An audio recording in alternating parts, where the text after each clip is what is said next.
Makanya saya kalau ditanya orang, Ustaz kira-kira 6 bulan lagi COVID ini berakhir nggak? Saya bilang, maunya saya sih iya. Tapi kalau berdasarkan pemahaman saya tentang akhir zaman, kayaknya bakal jalan terus nih. Gitu. Bukan nakut-nakutin. Gitu. Cuma kan kita udah dengar sendiri Pak. Di satu wilayah udah membaik, tiba-tiba bilang, oh ada second wave, ada gelombang kedua. Ya. Termasuk si Tedros, tahu Tedros? Dia bilang apa?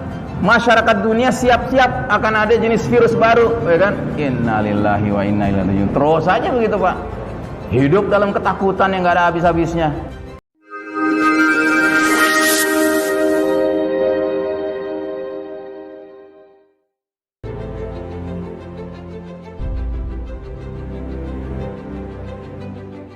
Nah, jadi jangan kita kira ya mereka ini orang baik-baik, Pak. Ini bukan orang baik-baik yang mimpin dunia hari ini, Pak. Ini orang jahat. Gitu. Dan mereka ini suatu kaum yang punya ambisi. Nanti saya jelaskan, belum sampai kita ke situ. Tapi yang pasti, begitu sistem iman yang merupakan rumah besar, tempat berlindung, tempat tinggal umat Islam runtuh, maka kaum kafir Yahudi Nasrani ini leluasa, semena-mena melancarkan ghazwul fikri. Apa itu ghazwul fikri? Ghazwu artinya perang, fikri artinya pemikiran. Ya. Perang opini, perang pemikiran untuk membuat umat Islam mengikuti way of life, jalan hidup mereka, sambil memastikan umat Islam benar-benar meninggalkan Islam sebagai petunjuk hidup.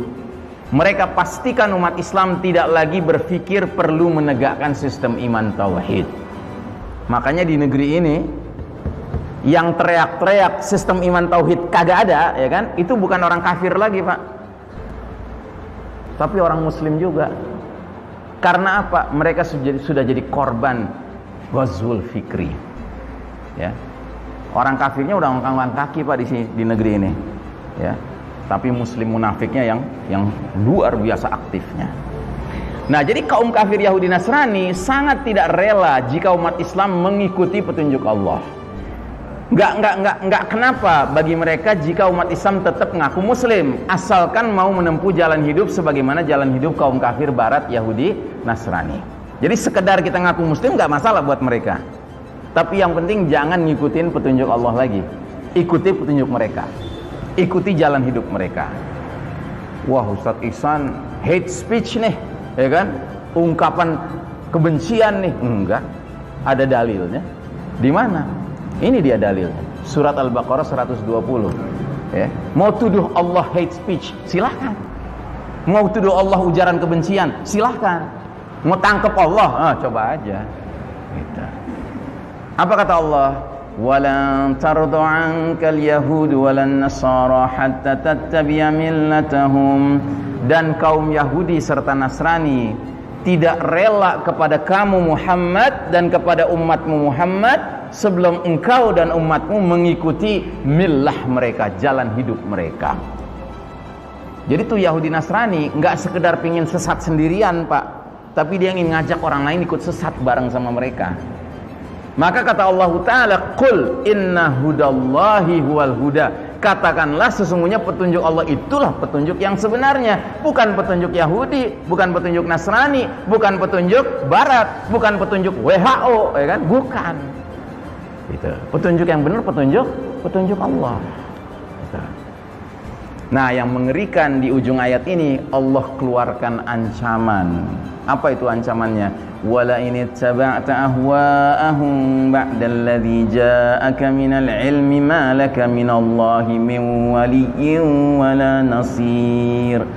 Dan jika engkau Muhammad dan umatmu Muhammad masih saja mengikuti keinginan Yahudi Nasrani sesudah ilmu kebenaran sampai padamu, tidak akan ada bagi kalian perlindungan dan pertolongan dari Allah Ta'ala.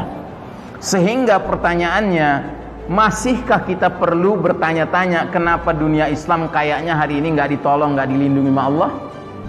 Jawabannya ada di tangan kita sendiri. Seberapa jauh kita akhirnya mau berpegang teguh, wala, setia, loyal kepada petunjuk Allah saja, dan kita campakkan, kita berlepas diri dari jalan hidup kaum Yahudi Nasrani, itu kuncinya. Tapi kalau kita masih percaya aja dengan politiknya pakai politik mereka, hukumnya pakai hukum mereka, ekonominya pakai ekonomi ribawi, ya kan? Ya jangan heran kalau Allah nggak kunjung lindungi, nggak kunjung tolong. Bahkan sampai sholat cara mereka, gitu. Sholat, Pak. Yang kata Nabi, sallu kama ra'aitumuni usolli, sholatlah kalian seperti kalian lihat aku sholat. Emang pernah kita lihat Nabi sholat kayak yang sekarang ini, yang nyentrik ini, gitu? Yang di masjid-masjid tertentu sampai dikasih tanda tempat setan di mana. Ini loh tempat setan, jangan ditutupin masjadah karena setan akan ada di sini. Saya kalau datang ke masjid kayak gitu, itu yang saya tutup pakai sejadah saya. Supaya apa? Supaya saya menyatakan, setan, pinggir sana, enyah dari sini. Ngapain sholat sama setan? Gitu. Kita sholat sama saudara muslim aja masih sering kali kepala kita merawang sana kemari, apalagi kiri kanan kita setan, Pak. Apalagi ruang buat setan sampai 1,5 meter. La haula wala quwata illa billah. Berapa jogrogan setan tuh nongkrong di situ. Gitu. Kan itu sabda Nabi kan? Wala tadharu ya furujatin lisyaitan. Jangan kalian biarkan celah-celah itu untuk menjadi tempatnya setan. Itu kata Nabi begitu. Enggak mungkin Nabi bohong. Kita enggak bisa ngelihat setan, Pak, tapi Nabi bisa ngelihat setan. Nabi enggak mungkin bohong. Ya. Makanya kalau kita mau sholat dengan sesama orang beriman, ya carilah tempat sholat yang nggak pakai tanda-tanda, gitu loh. Yang memang semuanya untuk orang beriman. Nah, jadi saudaraku rahimakumullah, sampai Allah mengatakan ma asabaka min hasanatin faminallah wa ma asabaka min sayyi'atin famin nafsika. Apa saja nikmat yang kalian peroleh hakikatnya datang dari Allah. Tapi apa saja bencana yang menimpa kalian hakikatnya dari kesalahan diri kalian sendiri. Ya, siapa juga yang nyuruh untuk ngikutin Yahudi Nasrani? Siapa juga yang nyuruh ninggalin Allah dan Rasulnya? Ya, baik, itu yang kedua. Sekarang yang ketiga. Ini era penuh fitnah seperti sepotong malam yang gelap gulita. Ini bahasanya Nabi ini dalam hadis beliau. Beliau bersabda, "Badiru bil a'mali fitanan ka qita'il lailil muslim." Segeralah kalian beramal sebelum datangnya fitanan. Fitanan itu beda dengan fitnah, Pak. Kalau fitnah itu satu ujian, kalau fitanan itu seabrek-abrek ujian, banyak ujian. Jadi kata Nabi akan datang satu era di mana ujian tuh banyak sekali sampai dunia kayak seperti malam yang gelap gulita. Maksudnya bukan gelap beneran, Pak, tapi kita dikepung sama nilai-nilai yang gelap. Nilai apa? Nilai kekufuran, nilai kemunafikan, nilai kesyirikan, nilai kemaksiatan, nilai kemungkaran, nilai kezaliman, nilai kedustaan. Itu di kiri kanan depan belakang kita banyak benar sekarang. Atau Anda nggak setuju? Anda bilang, enggak Ustadz, di mana-mana keadilan sedang tegak. Enggak Ustadz, di mana-mana kemakrufan sedang berlaku. Enggak Ustadz, di mana-mana keimanan yang ada, ketaatan yang kalau saya ada orang saya suruh wudhu sanalah. Lu baru bangun kali masih belekan loh, gitu.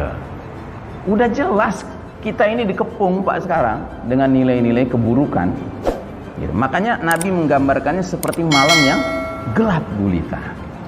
Dan yang lebih mengerikan, ternyata fitnah yang kita alami sekarang ini, Pak, nggak ada ceritanya makin turun, nggak ada. Ini makin nanjak, Pak. Ini sabda Nabi, fitnah akan kian memuncak hingga keluarnya puncak fitnah, Dajjal. Nabi bersabda, sungguh fitnah sebagian kalian lebih aku khawatirkan, aku takutkan dari fitnahnya Dajjal. Dan tidak ada seseorang yang selamat dari rangkaian fitnah tersebut, melainkan dia pasti selamat menghadapi fitnah selanjutnya, fitnah berikutnya. Dan tidak ada fitnah yang dibuat sejak dunia ini hadir, baik fitnah yang kecil maupun besar, kecuali untuk menjemput kedatangan fitnah Dajjal. Makanya saya kalau ditanya orang, Ustadz, kira-kira 6 bulan lagi COVID ini berakhir nggak? Saya bilang, maunya saya sih iya, tapi kalau berdasarkan pemahaman saya tentang akhir zaman, kayaknya bakal jalan terus nih. Gitu. Bukan nakut-nakutin, gitu. Cuma kan kita udah dengar sendiri, Pak. Di satu wilayah udah membaik, tiba-tiba bilang, oh ada second wave, ada gelombang kedua. Ya. Termasuk si Tedros, tahu Tedros? Tedros bukan tukang jual es, bukan. Tedros ini pimpinan Badan Kesehatan Dunia. Dia bilang apa? Masyarakat dunia siap-siap akan ada jenis virus baru, ya kan? Innalillahi wa inna ilaihi raji'un. Terus aja begitu, Pak. Hidup dalam ketakutan yang nggak ada habis-habisnya, gitu. Ya. Nah, jadi saudaraku rahimakumullah, fitnah ini akan terus jalan, Pak. Makanya nggak ada cerita kita masih boleh main-main sekarang, Pak. Mari kita beriman, bertakwa yang sebenar-benarnya, supaya furqan ada dalam diri kita. Karena kalau furqan nggak ada, Pak, mereka bilang ini baik, kita ikutin, padahal buruk. Mereka bilang ini buruk, kita jauhin, padahal itu baik. Gitu. Dan ini sudah mulai terjadi sekarang. Ya. Berapa banyak umat Islam yang resek ngeliatin saudara-saudaranya yang katanya COVID meninggalnya, terus dibungkus kayak lemper masukin dalam kotak. Berapa banyak umat Islam yang resek hari ini? Udah sedikit, Pak, yang benar-benar peduli dengan bagaimana tata cara syariat dalam mengelola jenazah.